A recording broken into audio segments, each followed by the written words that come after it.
दादा यार शादी के 10 साल हो गई, मतलब 3650 दिन, तब से लेके आज तक साथ में है। आखिर राज क्या है? बताओ ना दादा, बताओ ना दादा। राज तो है, बहुत बड़ा राज है।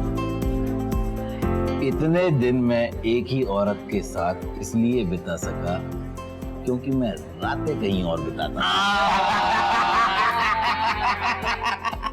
You're doing excellent job. Thank you so much, sir. सबने तुम्हारी तारीफ करी। You know what? मैं सोचा था कि उर्मिला के बगैर मैं काम कैसे कर पाऊँ, लेकिन तुमने उर्मिला के डिपार्टमेंट को बहुत अच्छे से टेक ओवर कर लिया है। Thank you. I'm very happy, very happy. Raju, So guys, आज का प्रोग्राम शुरू करने से पहले, so Mrs. Rathore and Mr. Rathore, anniversary अनेक शुभेच्छा आपने दे दी तुमके। So ladies and gentlemen, अब हमारे couple of the evening Mrs Rathore and mister Rathore एक डांस करेंगे। जोरदार तालियां। सर प्लीज आइए ना। कब से आपका दीदार कर रहे हैं। Let's go for dance sir please. हमें नाचना नहीं आता, नचाना आता है। सर मैं हूं ना, मैं आपको सिखा दूंगी। Just give me hand sir please, come on. क्या बात है दादा? See, this hand is like this, और ये ऐसे। Now you just move like little slow.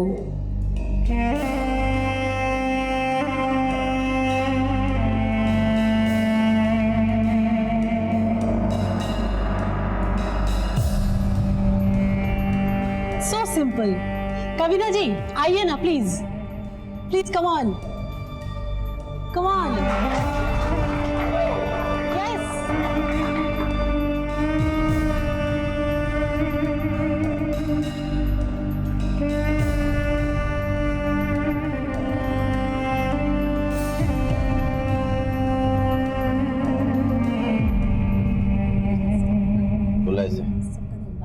Excuse me, madam.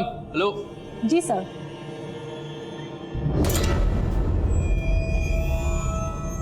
Yes sir. हमारे लिए एक ड्रिंक बनाइए। सर मुझे नहीं आता है, मैं किसी को बुलाती हूँ। अरे बहुत सिंपल है, मैं बताता हूँ ना। बोतल उठाइए, उठाइए।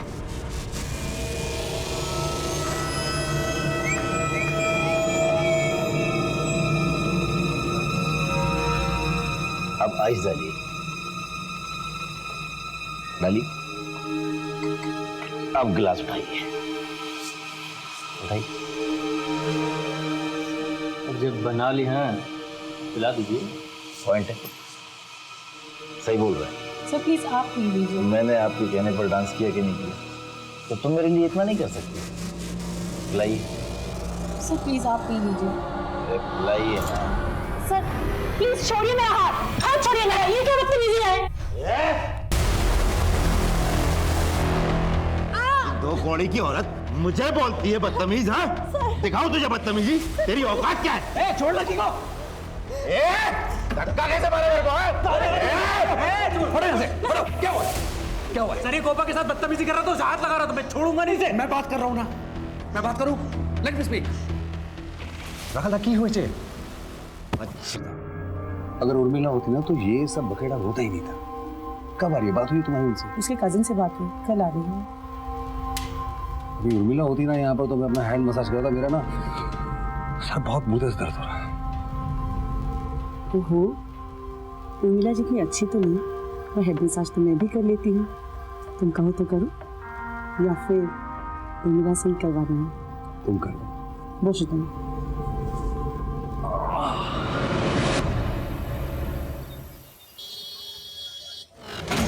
बाहर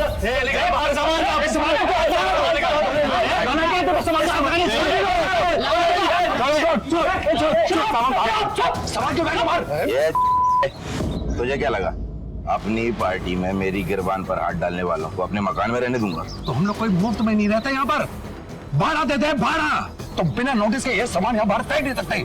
उस एग्रीमेंट को पुंगी बना के डाल ले अपनी जेब में। इसका इलाज सोच लिया है मैंने। चलो तुम लोग रहो प्यार से।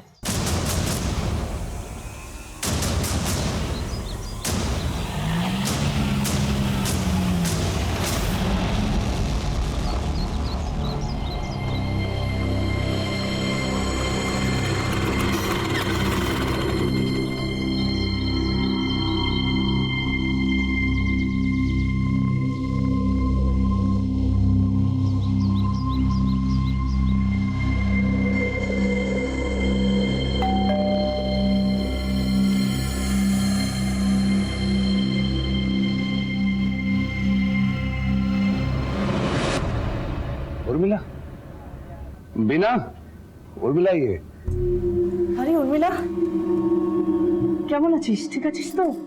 सब ठीक रहा ना? हाँ सब ठीक था, ऑपरेशन भी सही से हुआ। डॉक्टर ने कहा कि बहुत कमजोरी है तो जाते जाते टाइम लगेगी। तुम ही कश्यप हो ना जिससे मेरी फोन पे बात हुई थी, इसके कजिन? जी मैडम। ठीक है, इसे आराम से ऊपर ले आओ। जी आराम से, आस्ते, ठीक है? आस्ते बसो। ये कुछ दवाइयाँ दी है डॉक्टर ने, कहा है एक भी छूटनी नहीं चाहिए। ठीक है, मैं ध्यान रखूंगी। और वैसे इसने बताया मुझे कि आप लोगों ने कितना कुछ किया है इसके लिए। अरे नहीं, वो तो हमारा फर्ज था। तो मैं चलता हूँ, नमस्ते। गोपा, ये उर्मिला है। হাই, কেমন আছো তুমি এখন? একটু ঠিক আছে। हम इसी को लाए थे तुम्हारी जगह काम पे। एक्सक्यूज मी मैडम, मुझे कुछ सामान खरीदने जाना था तो मैं मार्केट होकर आती हूँ। ठीक है, पर संभल के जाना। हाँ, बापिन, चंदन, सोलोमन सब मेरे साथ जा रहे हैं। आप बिल्कुल चिंता मत करना, ठीक है?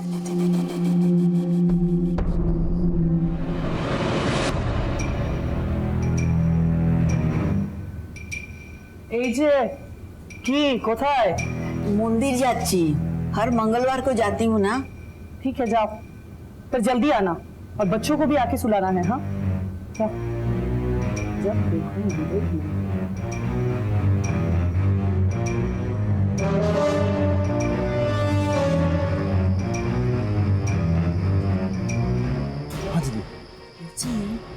मैंने तुमको जैसा बोला है ना, बिल्कुल वैसा करना। अगर कुछ इधर से उधर हो गया ना तो मैं कहीं की नहीं रहूंगी। तुम्हें कुछ नहीं। राधा दा गाली मत दीजिए आप। बालू क्या छो? रुक रुक रुक रुक रुक। मकान खाली करवाने से क्या होगा? इसका इलाज सोच लिया है मैंने। चलो तुम लोग। सर पक्का उसी ने किया होगा सर। रखाल, बुलाओ इस रखाल को पूछताछ के लिए। सब अब बाहर आओ। इसका फुटेज निकालो। सर। हाँ सर, खबर मिली मुझे। अरे सर, हम तो समाज सेवक हैं, हमारा तो काम है पुलिस की मदद करना। आप चिंता मत कीजिए, मैं अभी हाजिर होता हूँ।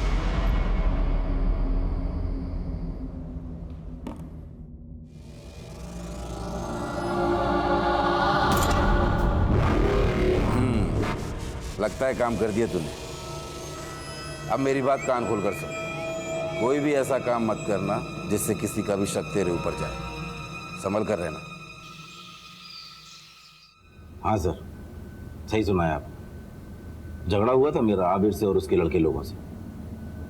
मेरी हैप्पी एनिवर्सरी की पार्टी थी और सारी पार्टी का सत्यानाश कर दिया था साल। मैंने उसे जान से मारने की धमकी भी दी थी और मैं उसे जान से मारता भी, लेकिन मुझसे पहले बाजी किसी और ने मारी। तुम्हारा कहने का मतलब है कि तुमने उसे नहीं मारा? बिल्कुल। काल रात कोথায় ছিল? घर पर था। दिन भर पार्टी का काम करते हैं ना तो थक जाते हैं, तो रेस्ट की जरूरत होती है। এটাও তো হতে পারে कि ये काम तुमने खुद नहीं किया बल्कि किसी और से करवाया। क्या छोटे सर, कोई बड़ा केस होता तो बात समझ में भी आती। ये छोटे मोटे केस के लिए क्या झूठ बोलूंगा। इस बार पार्टी से विधायक का टिकट चाहिए और आप ही लोग तो जितवाएंगे मुझे। चलता हूँ। नमस्कार।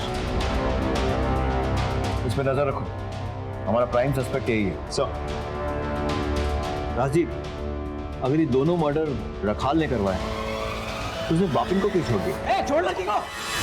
क्योंकि झगड़ा तो बापिन की वजह से ही शुरू हुआ और अभी तो खाली बीच बचाव करने आए। सर एटाও तो होते पारे कि ये काम राखाल ने नहीं किया है, किसी और ने लूटपाट के इरादे से किया हो सकता है, लेकिन यही बात मेरे गले नहीं उतरी। क्योंकि अगर कोई लूटपाट के इरादे से घर में घुसता है तो उसका मेन मोटिव होता है लूटपाट करना, मर्डर नहीं।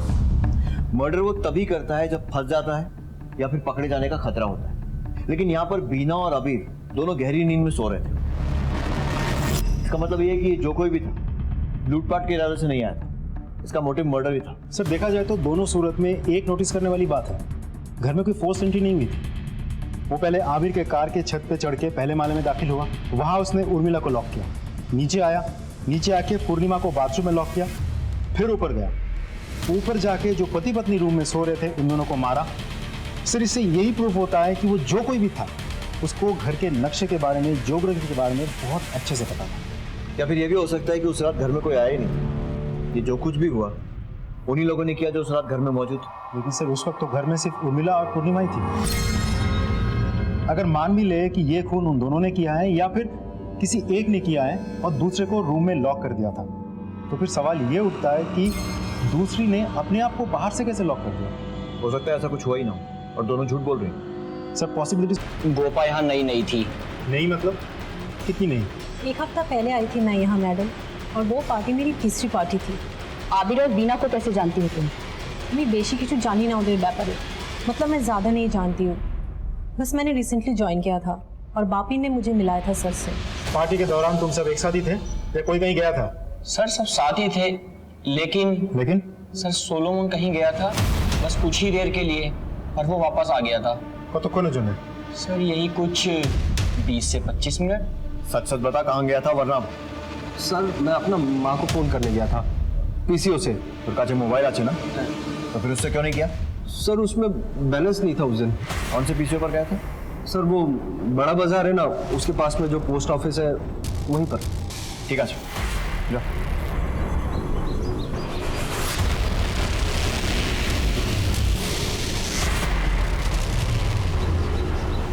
इन चारों को फिंगरप्रिंट्स और जूते का नाप लिए।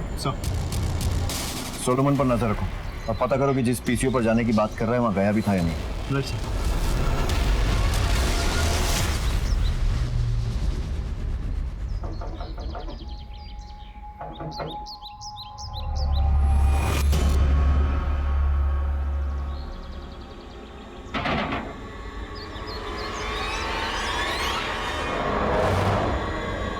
ঠিক থ্যাঙ্কস স্যার।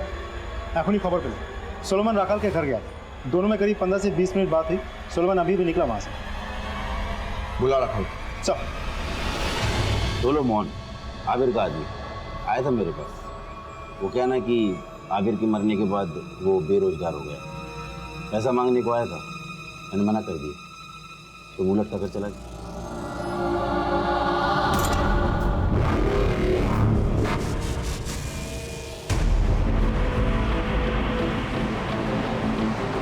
सोलोमन को था रे? पता नहीं सर, जब से पुलिस स्टेशन से आए हैं तब से वो घर नहीं लौटा है। उसके नंबर पे भी फोन किया लेकिन उसका नंबर नहीं मिल रहा है। जाने से पहले उसने कुछ कहा था वो कहाँ जा रहा है? नहीं सर। पैसों की जरूरत थी उसे? हाँ सर, उसे पैसों की जरूरत तो थी सर। अभी सर का मर्डर होने से पहले उसने एक दिन सरों मैडम से बात भी की थी इस बारे में।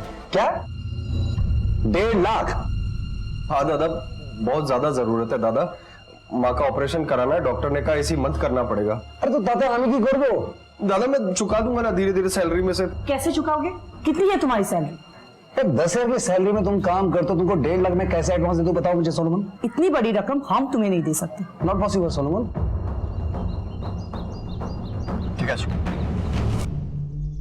अगर वो घर पर नहीं गया तो कहाँ जा सकता है?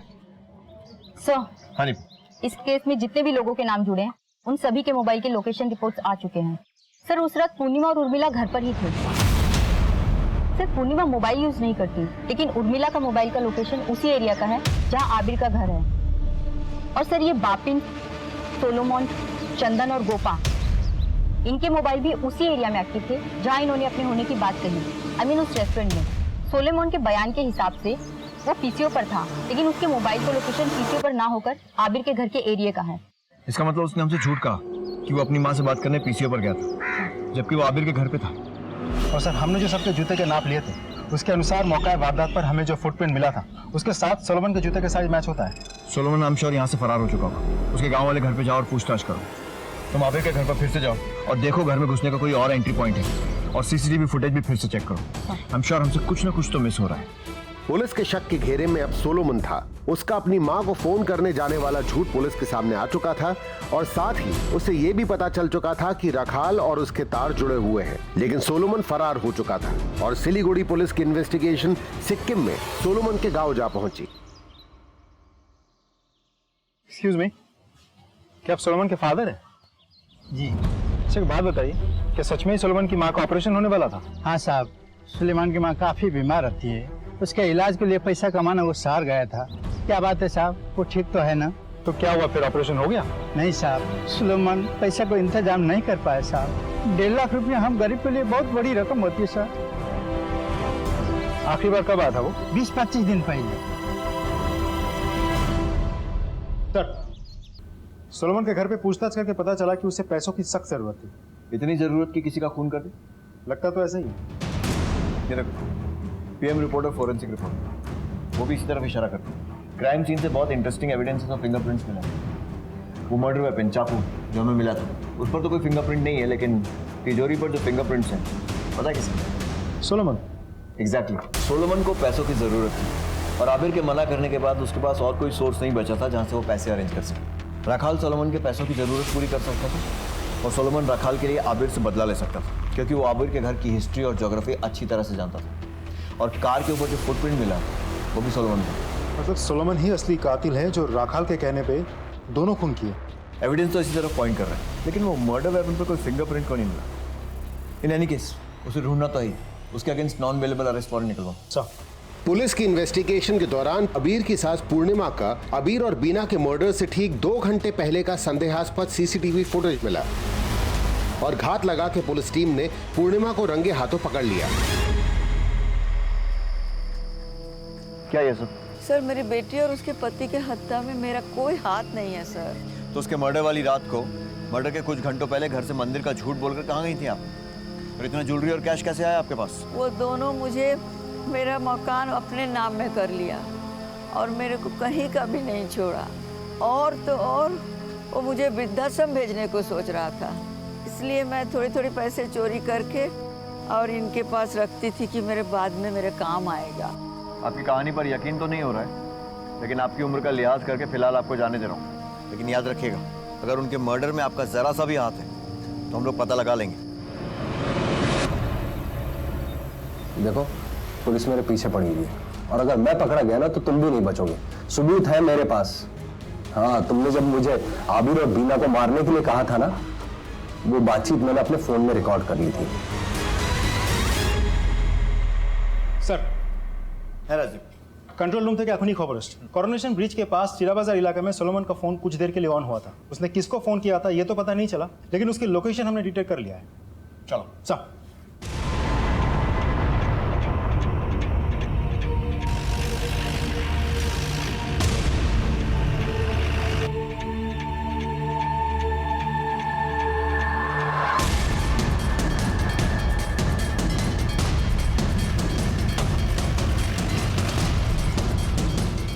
শোনো,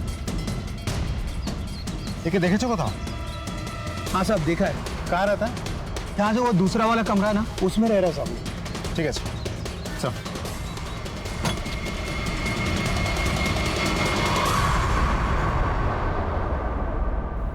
सोलोमन ने सब कुछ बता दिया है हमें, और अब तेरे सामने भी अपना जुर्म कबूल करने के अलावा और कोई रास्ता नहीं है। चल शुरू हो जा। सर, जब उस दिन पार्टी में मेरा और आबिर का झगड़ा हुआ, तब से मेरा मूड बहुत ख़राब था और अगले ही दिन मैं अपना मकान खाली करवाने के लिए पहुंच गया। मुझे लगा कि आबिर मुझसे माफ़ी मांगेगा, मकान खाली न करवाने के लिए रिक्वेस्ट करेगा, लेकिन ऐसा कुछ नहीं हुआ। बल्कि ठीक इसका उल्टा हुआ, वो मुझसे अड़ने लगा। मेरा दिमाग और ज़्यादा ख़राब हो गया। तभी मैंने सोच लिया कि इसका काम तमाम करना ही पड़ेगा। फिर मुझे पता चला कि उसके एक आदमी सोलोमन को पैसों की सख्त ज़रूरत है, तो मैंने उसे अपने पास बुलाया। तुझे तेरी माँ के ऑपरेशन के लिए 1.5 लाख की ज़रूरत है ना? हाँ दादा, बहुत ज़्यादा ज़रूरत है दादा। मैं तुझे 5 लाख दूंगा। 5 लाख? लेकिन तुझे मेरा एक काम करना होगा। क्या काम करना है दादा, बोलो ना। वो जो तेरे बॉस है ना, बीना और आबिर, उनका मर्डर करना होगा। मर्डर? दादा क्या बात कर रहे हो दादा? माँ की जान बचाना चाहता है या नहीं? हाँ दादा। तो बस ठीक है दादा, हो जाएगा दादा। उसने बीना और आबिर को मार डाला और सीधा मेरे पास आया पैसे मांगने के लिए। क्या बोला तू? हाँ? क्या बोला? दादा पैसा देने के लिए मना मत करो, ये सही बात नहीं बिल्कुल भी। खून करना पुण्य का काम है। तुम नहीं बोला था ना खून करने के लिए? निकल यहाँ से, एक पैसा नहीं दूंगा। मुझे लगा कि मामला खत्म हो गया, लेकिन कल अचानक सोलोमन का मेरे पास फोन आया। पुलिस मेरे पीछे पड़ी हुई है और अगर मैं पकड़ा गया ना तो तुम भी नहीं बचोगे। सबूत है मेरे पास। अबे क्या झूठ बोलता है, तेरे पास कोई सबूत नहीं है। हाँ, तुमने जब मुझे उन दोनों को मारने के लिए कहा था ना, तो वो बातचीत मैंने अपने फोन में रिकॉर्ड कर ली थी। अगर तुम मेरी बात नहीं मानोगे ना तो मैं पुलिस में जाके सरेंडर कर दूंगा। तुझे पैसे चाहिए ना, मैं दूंगा। तू बता मुझे कहाँ आना है, मैं पैसा लेकर आता हूँ। फिर पैसा लाया? लाया हूँ, पहले रिकॉर्डिंग। मेरे मोबाइल में ही है, दे दूंगा।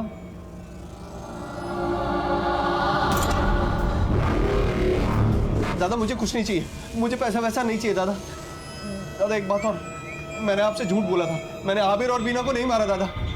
साले तू अभी तक मुझे बेवकूफ बनाता रहा। बहुत बड़ी गलती होगी दादा, मैं किसी को कुछ नहीं बताऊंगा। और दादा मेरे फोन में रिकॉर्डिंग भी नहीं है, मुझे जाने दो प्लीज, मुझे जाने दो, जाने दो।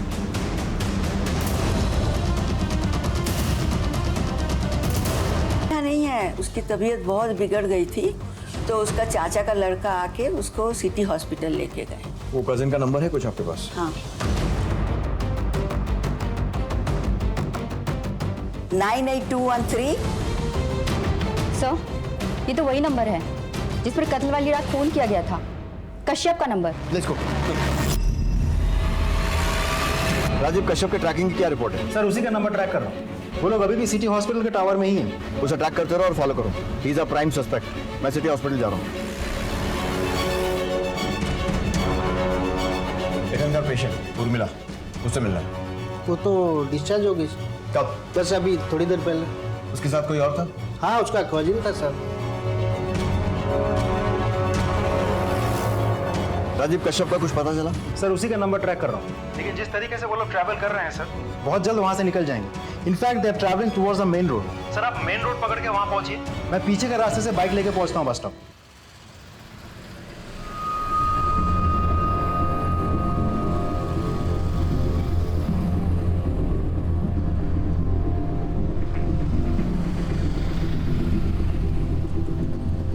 कश्यप का नंबर लगा कर दो।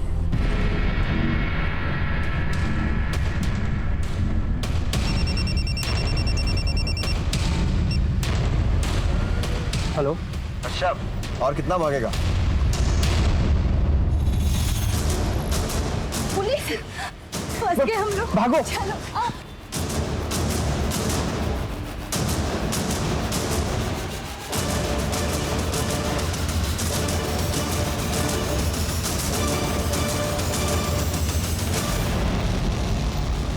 चलो शुरू हो जाओ।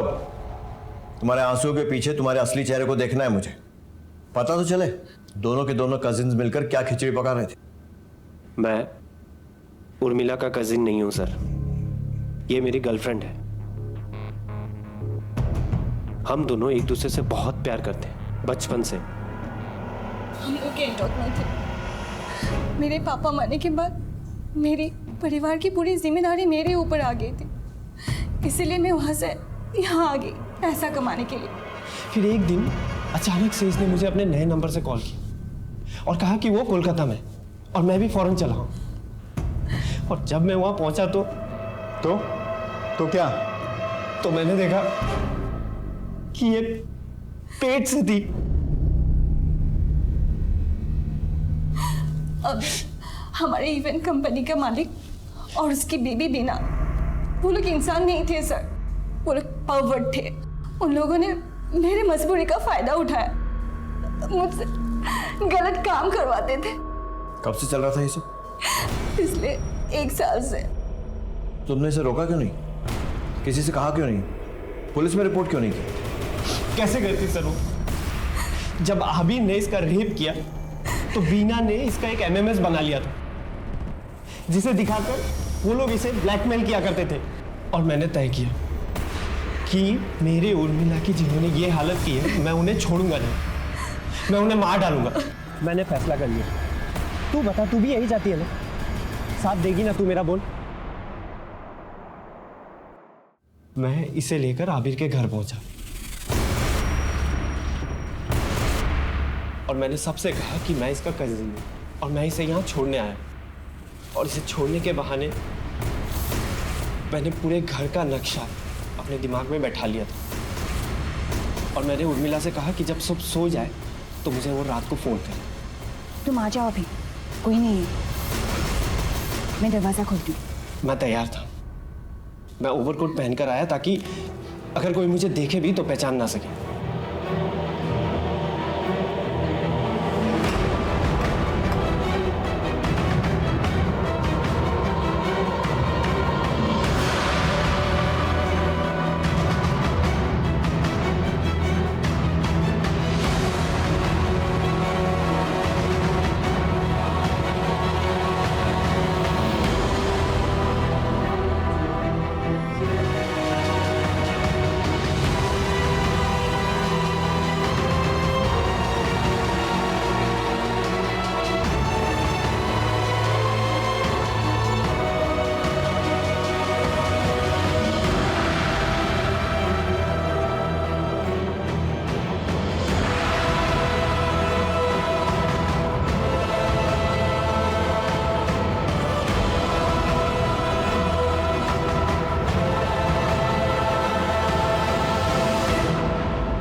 हम लोग ने सोचा था कि ये सब हो जाने के बाद हम दोनों गैंगटॉक निकल जाएंगे।